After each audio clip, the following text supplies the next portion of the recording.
Selamat pagi Bapak Ibu dan anak-anakku semua. Salam damai sejahtera untuk kita semua.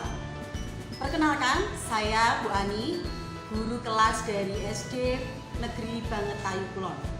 Pada kesempatan kali ini, Bu Ani akan menyampaikan mengenai materi kurikulum 2013. Adapun materi kurikulum 13 itu terdiri dari 3 macam tahap. Tahap yang pertama yaitu kegiatan pendahuluan.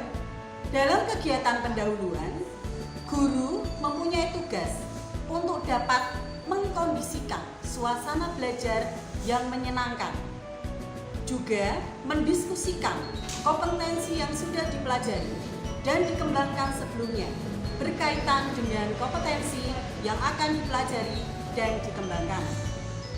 Anak-anakku, guru juga mempunyai tugas untuk menyampaikan kompetensi yang akan dicapai dan manfaatnya dalam kehidupan sehari-hari sehingga dapat digunakan oleh anak-anakku semuanya.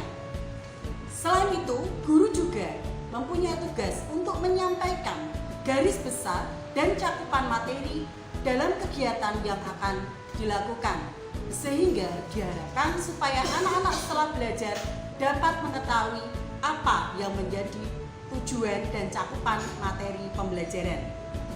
Yang selanjutnya anak-anak, untuk ruang lingkup dan teknik penilaian akan dapat digunakan sebaik-baiknya oleh guru dan siswa. Tahapan yang kedua yaitu kegiatan inti. Kegiatan inti merupakan proses pembelajaran untuk mencapai kompetensi yang dilakukan dengan cara interaktif antara guru dan siswa, inspiratif agar anak-anak mudah mengerti, menyenangkan agar pembelajaran semakin menyenangkan, menantang supaya siswa mempunyai keberanian untuk menyampaikan apa yang menjadi kemauan dan keinginannya, memotivasi siswa peserta didik untuk dapat berpartisipasi aktif serta memberikan ruang lingkup yang cukup bagi prakarsa, kreativitas, dan kemandirian sesuai dengan bakat, minat, dan perkembangan peserta didik secara psikologis peserta didik. Kegiatan inti menggunakan pendekatan saintifik yang digunakan dengan karakteristik mata pelajaran dan peserta didik. Guru juga bertugas untuk memfasilitasi peserta didik untuk melakukan proses mengamati, menanya, mengumpulkan informasi, mencoba, menalar, mengasosiasi, dan mengkomunikasikan. Dalam setiap kegiatan guru harus memperhatikan perkembangan sikap peserta didik pada kompetensi dasar dari KI 1, KI 2, KI 3, KI 4. Antara lain, mensyukuri karunia Tuhan, jujur, tertib, kerjasama, toleransi, disiplin, taat aturan, menghargai pendapat orang lain yang tercantum dalam silabus dan RPP.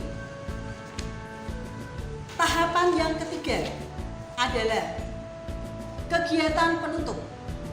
Kegiatan penutup terdiri atas 2 hal, yaitu yang pertama, kegiatan guru bersama peserta didik membuat rangkuman atau simpulan pembelajaran, melakukan refleksi terhadap kegiatan yang sudah dilaksanakan, dan memberikan umpan balik terhadap proses dan hasil pembelajaran. Kedua, kegiatan guru yaitu melakukan penilaian, merencanakan kegiatan tindak lanjut untuk bentuk pembelajaran remedi, program pengayaan, layanan konseling, dan memberikan tugas, baik tugas secara individu maupun kelompok sesuai dengan hasil belajar peserta didik.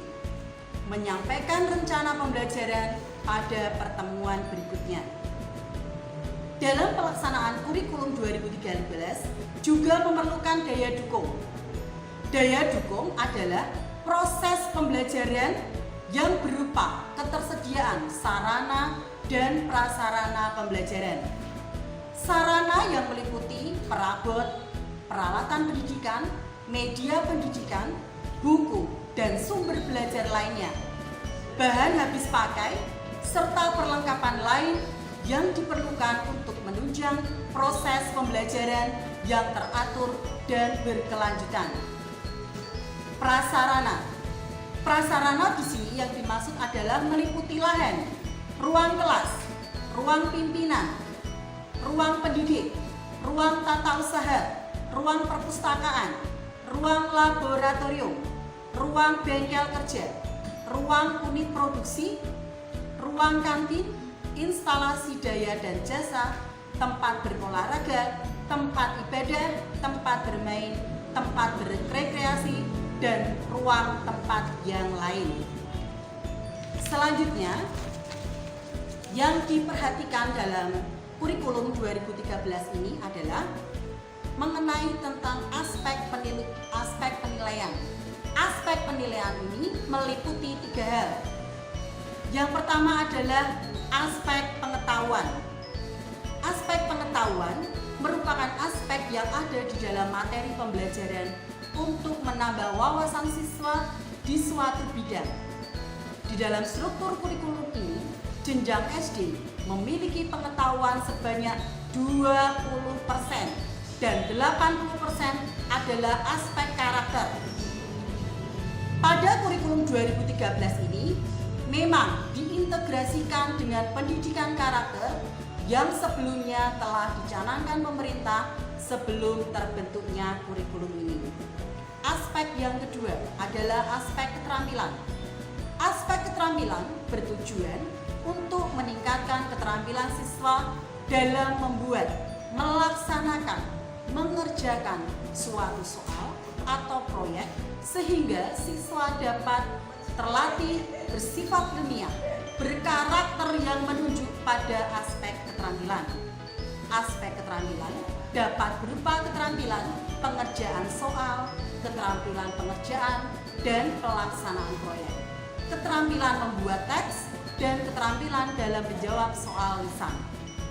Aspek penilaian yang ketiga adalah aspek sikap dan perilaku. Aspek penilaian sikap dan perilaku merupakan aspek penilaian dengan menilai sikap dan perilaku peserta didik selama proses pembelajaran.